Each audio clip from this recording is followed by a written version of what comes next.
ওয়ার্ডপ্রেসের settings option থেকে এখন আমরা আরও একটি গুরুত্বপূর্ণ কমান্ড প্রাইভেসি সেটিংস এই অপশনটি দেখব। সেটিংসের ভিতরে প্রায় শেষের পর্যায়ে প্রাইভেসি সেটিংস, এই প্রাইভেসি অপশনে ক্লিক করলে আমরা পেজটি পেয়ে যাব।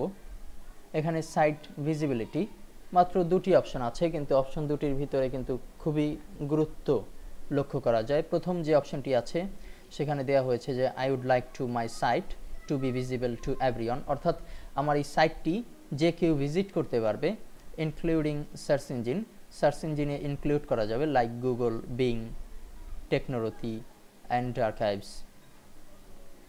তো এভাবে করে আমরা যদি এখানে একটু টিক দিয়ে সেভ করে দেই তাহলেই কিন্তু আমার এই সাইটটি সকলের জন্য ভিজিবিলিটি পেল।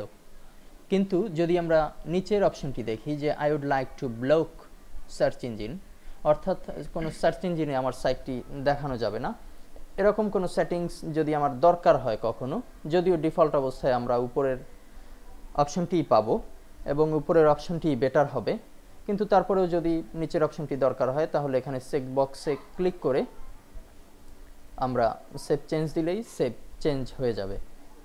তো এভাবে করে সেটিংসের একে একে আমরা 6টি অপশনকে ব্যবহার করতে পারি এবং খুব সহজেই আমাদের যে থিম আছে, যে টেমপ্লেট আছে, তার আউটলুককে বিভিন্নভাবে পরিবর্ধন করে কিংবা অন্য কোনো সংশোধনীর মাধ্যমে আমাদের নিজেদের মতো করে একটি টেমপ্লেট সকলের জন্য উপস্থাপন করতে পারি। ধন্যবাদ।